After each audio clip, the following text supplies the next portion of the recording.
시편 78편을 기록한 시편 기자는 후손들에게 하나님의 말씀을 전수할 것을 강조합니다. 왜냐하면 이스라엘의 조상들은 하나님의 말씀을 잊어버리고 불순종함으로 말미암아 멸망을 경험했기 때문입니다.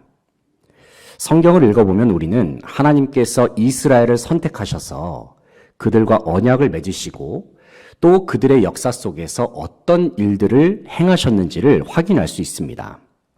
그뿐만 아니라 우리는 성경 이야기 속에서 하나님의 백성인 이스라엘이 주님 앞에서 어떠한 순종으로 나아갔는지에 관해서도 알 수 있습니다. 그런데 성경에 드러나는 이스라엘 백성들의 모습을 보면은 그들이 주님 앞에 온전한 순종으로 나아갔던 것은 아니었습니다.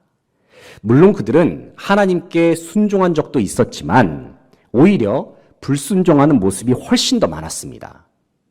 성경이 이스라엘이 하나님의 백성이라고 해서 그들의 잘했던 모습만 보여주지는 않았습니다. 성경은 이스라엘의 죄악과 연약함 그리고 어리석은 모습들까지도 여과 없이 보여줍니다. 왜냐하면 후대 사람들이 이스라엘의 불완전한 모습을 보면서 타산지석으로 삼게 하기 위해서입니다. 원래 사람은 하나님의 말씀을 알고 있다 하더라도 하나님의 뜻을 온전히 준행할 능력이 없습니다. 사람이 불완전하기 때문이죠. 그런데 하물며 만약에 사람이 하나님의 말씀을 전혀 알지 못한다고 한다면 그들은 하나님의 뜻을 따르려고 하기는커녕 아무런 거리낌 없이 죄악의 길로 빠져들어갈 가능성이 높습니다. 그래서 우리는 날마다 하나님의 말씀을 묵상해야 하고 주님의 말씀을 마음에 품으면서 살아가야 합니다. 그래야만이 우리는 말씀으로부터 나오는 주님의 마음과 능력으로 말미암아 하나님의 뜻에 순종하면서 살 수 있습니다. 오늘 본 말씀에서 시편 기자는 그 옛날 이스라엘이 출애굽했던 때부터 출발하여 그들이 광야에서 40년간 지냈던 역사들을 되짚습니다. 이어서 시편 기자는 이스라엘이 광야 생활을 하는 가운데 하나님 앞에서 어떻게 순종했고 또 불순종했는지를 드러냅니다. 그러면서 시편 기자는 이스라엘이 지난 역사 속에서 실패하고 또 멸망을 했던 원인을 가리켜서 그들이 하나님 앞에 불순종했기 때문이라고 지적을 합니다. 한번 이 시간 본문 9절부터 11절까지의 말씀을 같이 한번 읽어보겠습니다. 함께 읽겠습니다. 시작. 에브라임 자손은 무기를 갖추며 활을 가졌으나 전쟁의 날에 물러갔도다. 그들이 하나님의 언약을 지키지 아니하고 그의 율법 준행을 거절하며 여호와께서 행하신 것과 그들에게 보이신 그의 기이한 일을 잊었도다. 아멘. 9절의 처음 부분에 나오는 에브라임 자손. 이 에브라임 자손은 이스라엘의 12지파 중에 한 지파입니다. 요셉의 두 번째 아들의 이름이 에브라임이죠.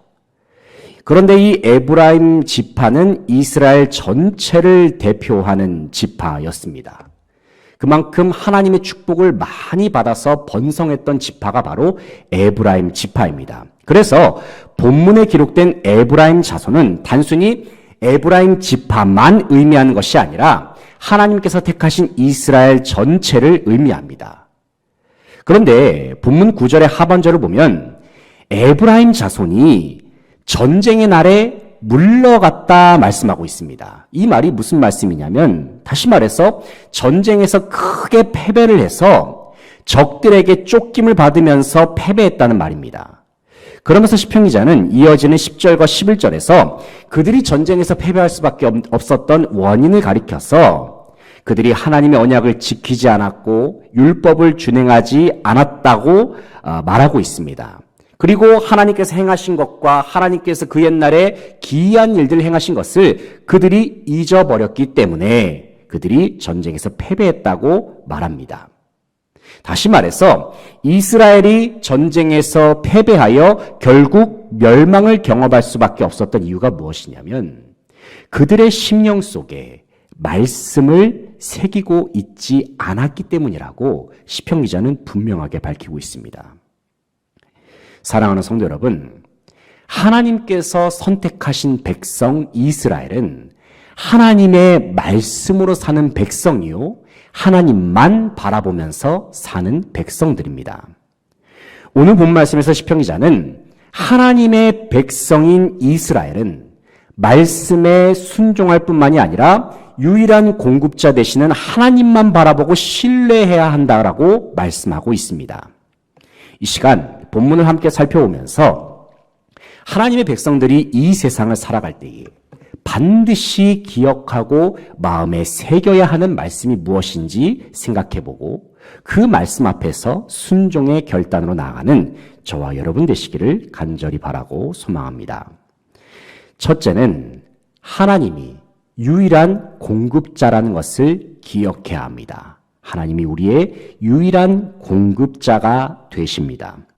12절부터 16절까지 함께 읽겠습니다. 시작.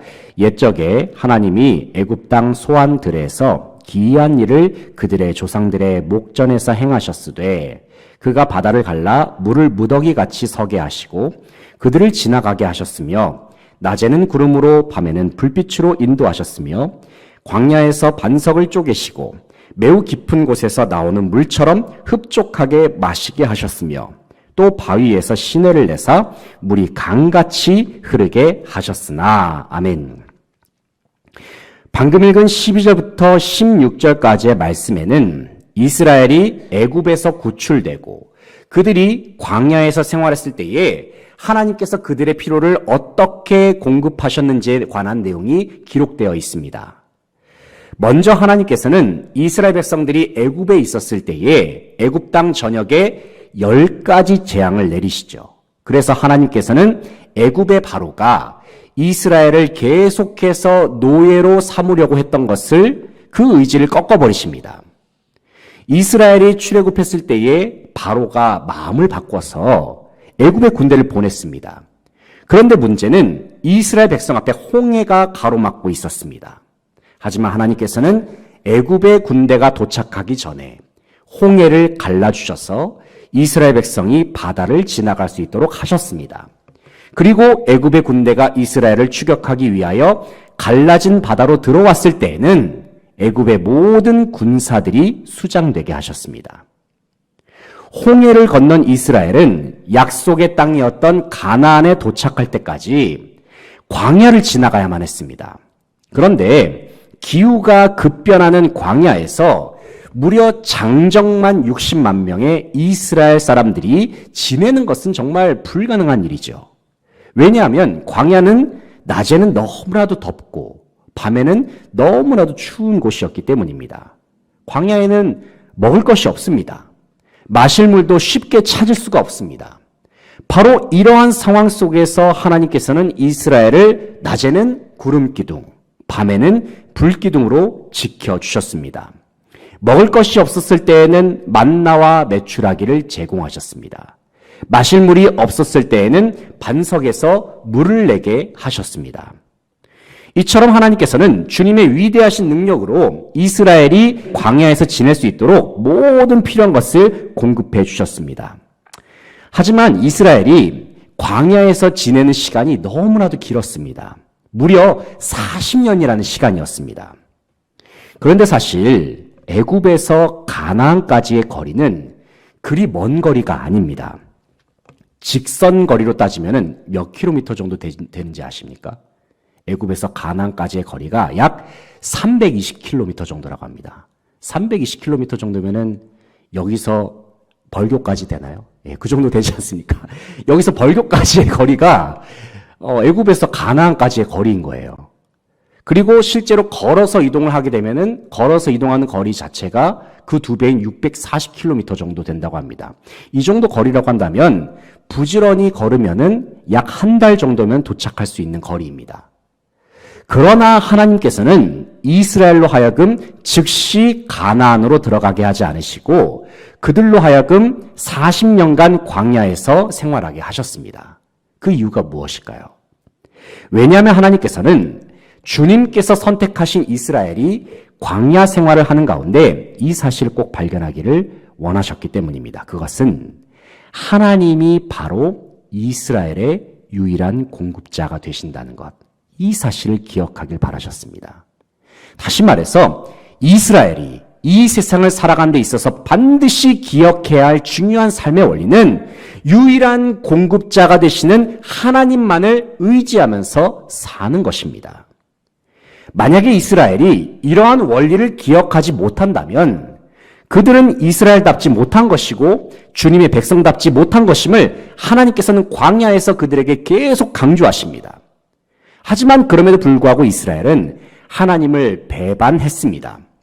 주님께서 모든 것을 채워주시는 유일한 공급자가 되심에도 불구하고 그들은 하나님께 불순종했습니다.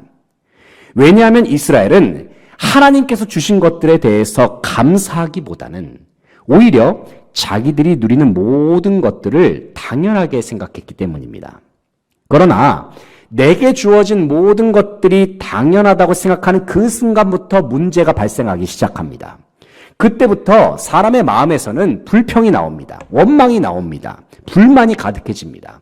그리고 언제부턴가 하나님께서 내 삶 속에서 모든 필요를 공급해 주셨다는 사실을 까마득히 잊어버리면서 살게 됩니다.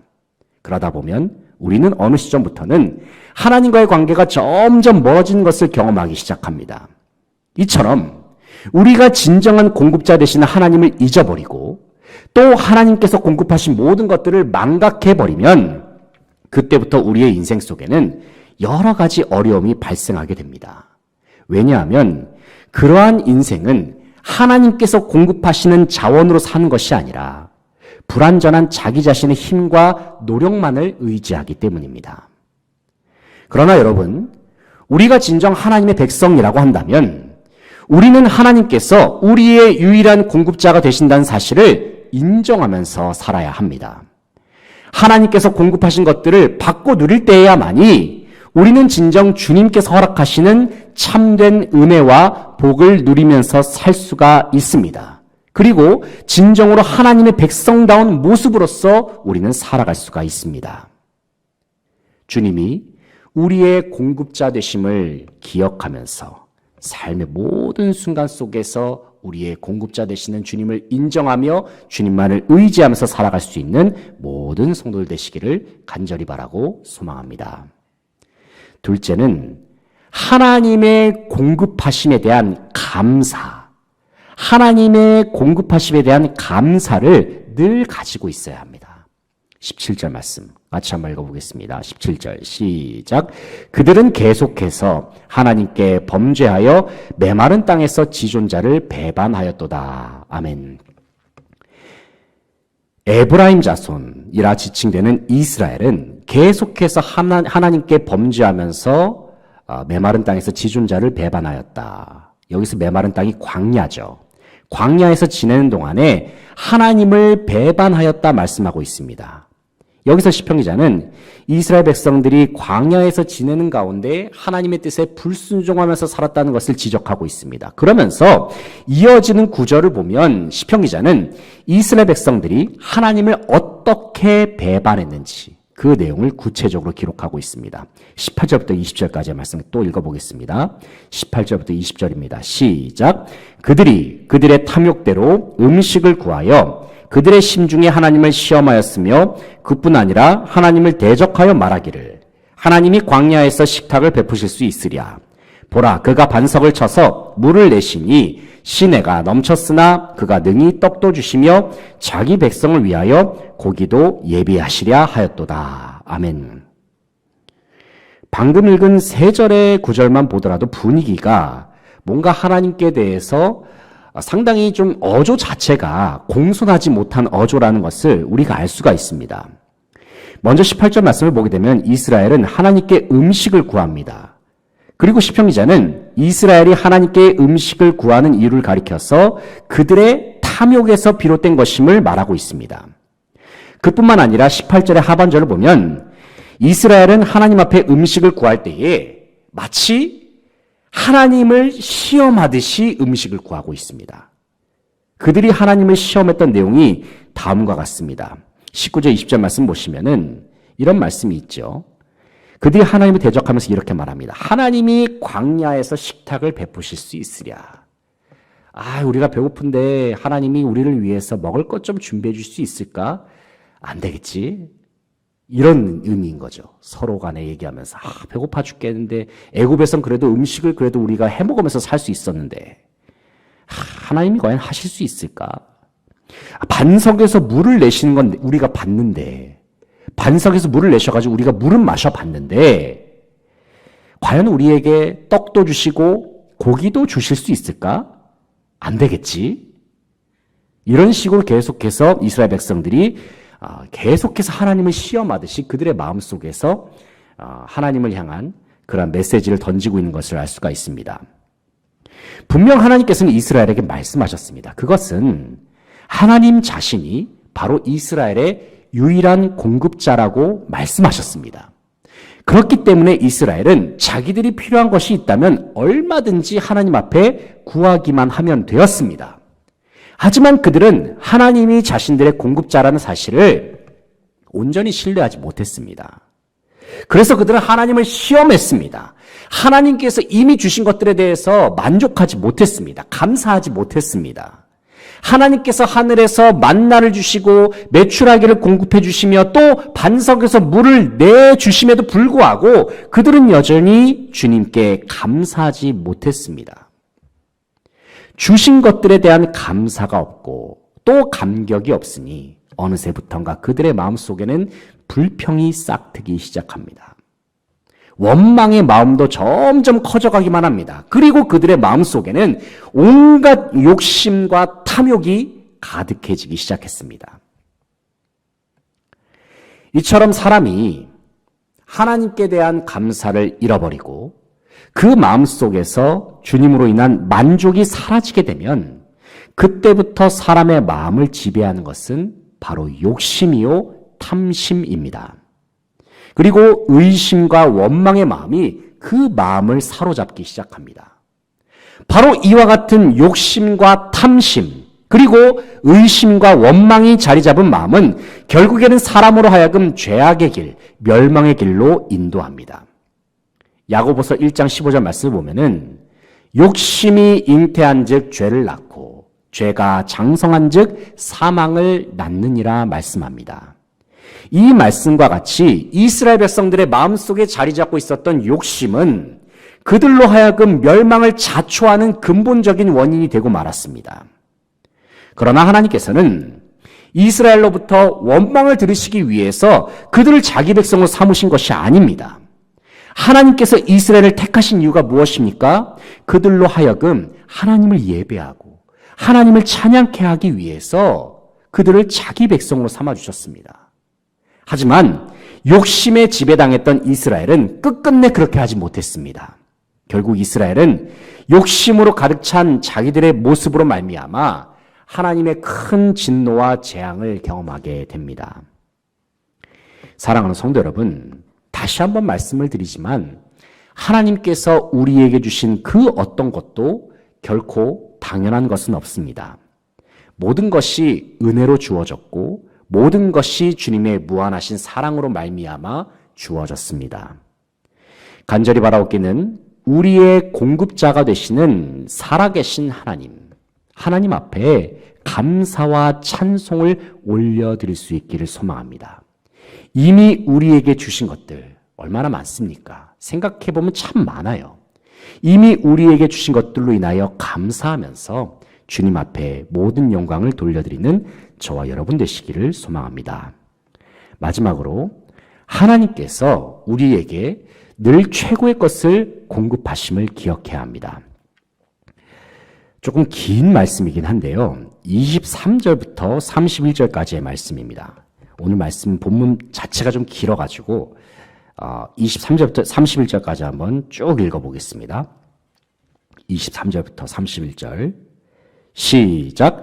그러나 그가 위의 궁창을 명령하시며 하늘 문을 여시고 그들에게 만나를 비같이 내려 먹이시며 하늘 양식을 그들에게 주셨나니 사람이 힘센 자의 떡을 먹었으며 그가 음식을 그들에게 충족히 주셨도다. 그가 동풍을 하늘에서 일게 하시며 그의 권능으로 남풍을 인도하시고 먼지처럼 많은 고기를 비같이 내리시고 나는 새를 바다의 모래같이 내리셨도다.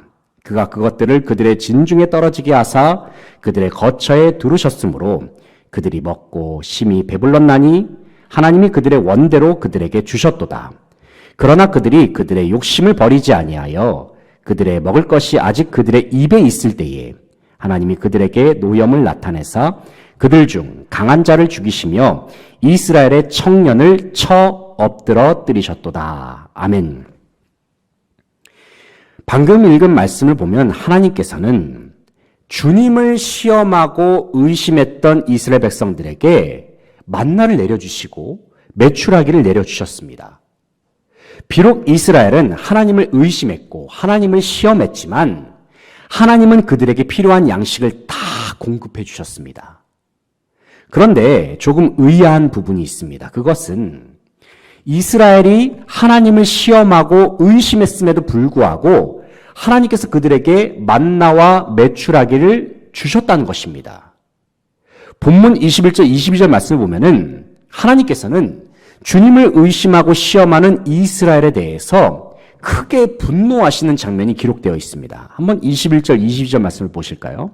제가 읽어드리겠습니다. 21절, 22절 말씀 보시면 이런 말씀이 있어요. 그러므로 여호와께서 듣고 노하셨으며 야곱에게 불같이 노하셨고 또한 이스라엘에게 진노가 불타올랐으니 이는 하나님을 믿지 아니하며 그의 구원을 의지하지 아니함 때문이로다. 21절을 보면 이스라엘이 하나님을 시험한 것을 하나님께서 들으셨을 때에 주님께서 불같이 노하시고 또 그 진노가 불타올랐다 말씀하고 있습니다. 또 22절을 보면 하나님께서는 이스라엘이 하나님을 믿지 않고 그의 구원을 의지하지 않는 그 모습으로 인해서 또 분노하셨다 말씀합니다. 하지만 그럼에도 불구하고 하나님께서 분명 진노하셨지만 그래도 하나님께서는 이스라엘에게 만나를 허락하셨고 또 메추라기를 그들에게 허락하셨습니다. 그 이유가 무엇일까요? 왜냐하면 하나님께서는 계속해서 이스라엘에 대하여 참으시고 인내하고 계셨기 때문입니다. 하나님께서는 바로 지금이라도 이스라엘이 잘못을 뉘우치고 하나님께로 돌아오기를 기다리셨습니다. 그리고 이스라엘이 진정 그들의 공급자 되시는 하나님만을 바라보고 하나님만을 의지하면서 주님께 감사하면서 살기를 하나님은 진정 바라셨습니다. 하지만 이스라엘은 결국에는 그렇게 하지 못합니다. 왜냐하면 그들의 관심사는 오직 자신들의 배를 채우는 데만 있었기 때문입니다. 이스라엘은 자신들에게 만나와 메추라기를 공급하신 하나님께 대해서 관심조차 갖지 않았습니다. 문제는 이스라엘 백성들은 만나와 메추라기를 먹는 순간에 하나님을 생각하지 않았을 뿐만이 아니라 주변의 이웃들까지도 관심을 두지 않았습니다. 오히려 이스라엘 안에서 어떤 사람들은 자신들의 욕심으로 말미암아 약한 자들이 먹을 분량까지 빼앗아서 먹었습니다. 바로 이러한 이스라엘의 모습은 그들의 마음속에 하나님을 두지 않았을 뿐만이 아니라 이웃에 대한 사랑과 관심도 갖지 않았음을 보여주는 부분입니다. 그들의 유일한 관심사는 오직 자기 자신뿐이었습니다. 결국 이스라엘 백성들은 자신들의 극에 달한 욕심으로 말미암아 광야에서 하나님께 징벌을 받았습니다. 30절 31절 말씀 같이 한번 읽어보겠습니다. 30절 31절 시작. 그러나 그들이 그들의 욕심을 버리지 아니하여 그들이 먹을 것이 아직 그들의 입에 있을 때에 하나님이 그들에게 노염을 나타내사 그들 중 강한 자를 죽이시며 이스라엘의 청년을 쳐 엎드러 뜨리셨도다. 아멘. 30절 말씀 보시면 먹을 것이 아직 입에 있을 때 음식을 씹다가 죽임을 당한 거예요. 하나님으로부터 징벌을 받은 것이죠. 여기서 먹을 것이 아직 그들의 입에 있었다라는 말은 당시 욕심이 가득 차 있었던 이스라엘의 모습을 보여주는 대표적인 모습입니다. 31절 말씀을 보면은 이스라엘 백성들 중에서 강한 자들과 이스라엘 청년들은 하나님의 징벌로 말미암아 죽임을 당했다 말씀하고 있습니다. 우리는 바로 이 부분에서 한 가지 의문을 가지실 수도 있습니다.